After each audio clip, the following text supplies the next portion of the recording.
say. I got something to say. Spreading love and spilling tea. So welcome everybody to Tea Time. Hey everybody, welcome to Tea Time, the podcast where we just go through a couple quick subjects and I'm just gonna go off the top of the dome and say what I need to say. Our first topic is New Year's. So New Year's is coming. I turned into a total lunatic. I made a to-do list. I'm trying to run through it. I've got 3 days to get everything done. It is the complete opposite of everything I have learned this year about taking your time and giving yourself space and accepting where you are. But, we are what we are. New Year's is coming. And so what are you guys' resolutions? Let me know in the comments. What are y'all hoping for in the new year? I know that at some point I need to sit down and meditate and figure out what my vision for the new year is. And a lot of people I know are just excited not to be in 2020 anymore. Kind of wondering what people think is going to happen in 2021. Like, y'all think that God's going to hit the reset button and be like, oh, that's my bad, y'all. Like, what do you think is going to go on? I don't know. But now at this point, with what 2020 has been, I'm cool to just have a break in my mind to say, okay, we doing something different now, even if everything looks the same. So yeah, our next topic is grief.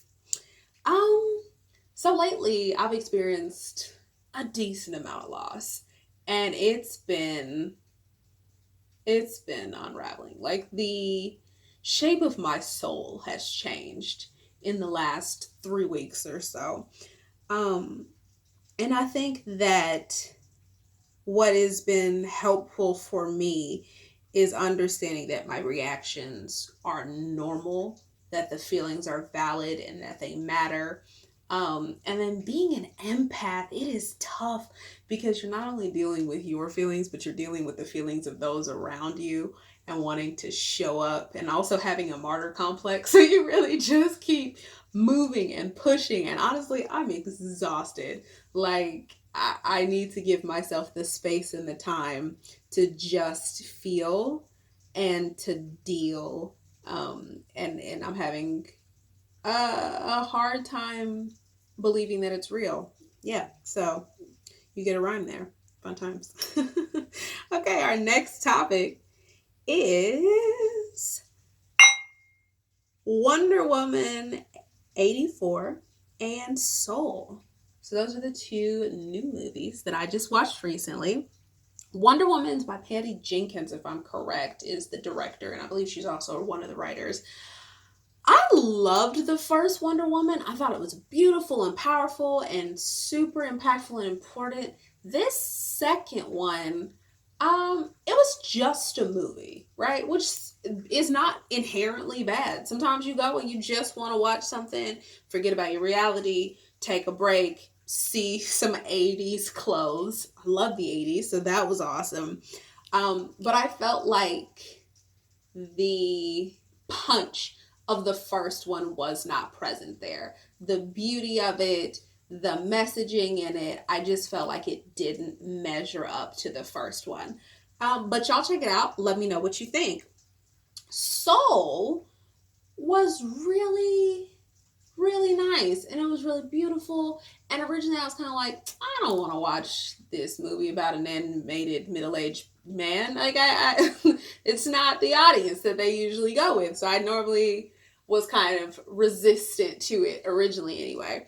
But when I watched it with my family, I really enjoyed it. I enjoyed the messaging of taking breath and acknowledging and honoring every bit of living, of knowing that I think there was a quote in the movie, and I'm gonna get it wrong, but essentially there's this fish, and it's swimming, and it's like, hey, do you know where the ocean is?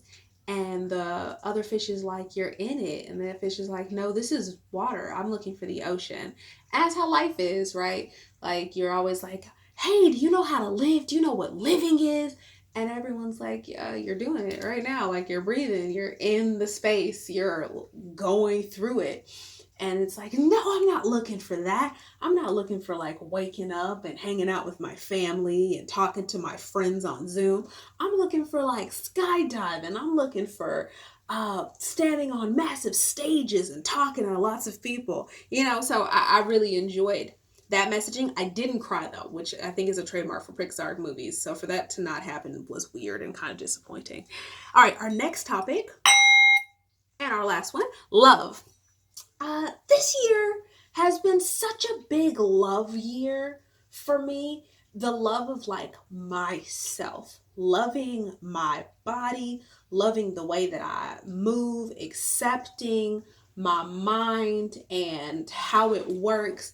And love and acceptance doesn't always have to mean that everything that I do or am is my favorite, but it does mean that I have to come to it with a certain level of honor, light, and truth. And I think that that's really beautiful. So this has been this episode of Tea Time. Oh, you know what I didn't talk about? I didn't talk about my PhD first semester. I'll talk about that in another episode.